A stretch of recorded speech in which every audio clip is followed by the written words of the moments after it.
cet nouvel épisode Face à la vérité en compagnie d'Alain. Bonjour Alain. Bonjour Stéphanie. Ça va bien? Ça va très bien, toi? Oui, ça va bien.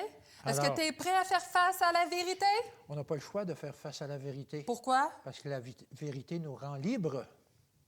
Amen. Si vous voulez être libre, j'imagine que oui, j'espère que oui, accompagnez-nous dans cette émission qu'on va découvrir de nouvelles vérités ensemble. Et pour commencer, la première question parle de jalousie.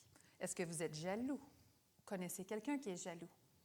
Mais ici, dans ce cas-ci, le verset, la question est: pourquoi la Bible dit-elle que Dieu est un Dieu jaloux alors que la jalousie est un péché? Alain, qu'est-ce qui motive Dieu à être jaloux? Qu'est-ce qu'il y a à dire par c'est ça rapport que à c'est important de comprendre. Est-ce que la jalousie de Dieu est comme la jalousie des hommes? J'espère que non. Exactement, c'est non. La jalousie des hommes est basée sur notre ego. On voit quelque chose, on veut l'avoir, ou on en veut à son propriétaire. Pourquoi il y a ça, lui, puis moi, je ne l'ai pas, puis... Tu babounes. On baboune, oui.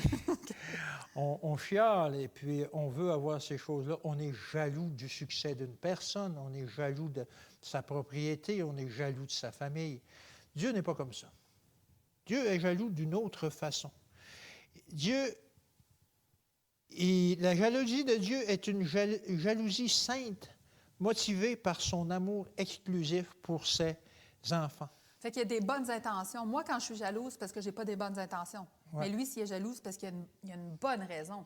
Il y a une bonne raison, c'est parce qu'il voit ses enfants se détourner de lui.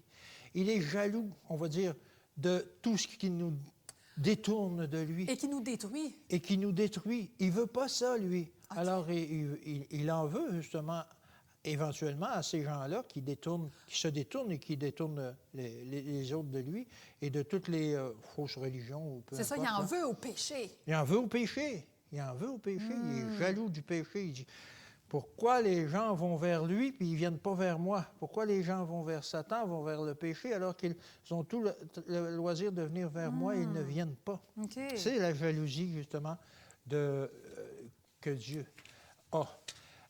Dans Exode 20, verset 5, on nous dit justement d'où vient cette jalousie-là. Ça dit ceci: tu ne te prosterneras pas devant elles, on parle des idoles, tu ne les serviras point, car moi, l'Éternel ton Dieu, je suis un Dieu jaloux. Il est jaloux des idoles. Il ne veut pas les voir là. Il ne veut pas qu'il détourne ses enfants. Car moi, je suis un Dieu jaloux qui punit l'iniquité des pères sur les enfants jusqu'à la 3e et la 4e génération de ceux qui me haïssent. Alors, on voit que Dieu, il réagit à ça. Il réagit fortement de voir ses enfants qui se détournent, qui sont détournés de lui par toutes ces choses-là, ces idoles-là, etc. C'est ça, il voit en bout de ligne qu'on se fait du mal, oui. Puis il ne veut pas qu'on se fasse mal, puis il ne veut pas qu'on ait le salaire du péché, oui. qui est la mort. Mais il dit non. Tu sais, c'est la même affaire. Quand moi, je vois mes enfants faire quelque chose de pas correct, je viens fâcher. Oui. Mais je viens comme non, fais pas ça, c'est pas pour ton bien. C'est ça. Mais tu sais, je suis pas Dieu, mais on connaît qu'est-ce qu'il y a de mieux pour eux, puis on veut qu'ils fassent qu'est-ce qui est bon pour eux. Exactement. Et dans Exode 34, versets 12 à 15, on nous en parle un peu plus en détail. C'est une mise en garde qui a été faite juste avant que les gens entrent en Canaan. Et ça dit ceci: « Garde-toi de faire alliance avec les habitants du pays où tu dois entrer, de peur qu'ils soient un piège pour toi.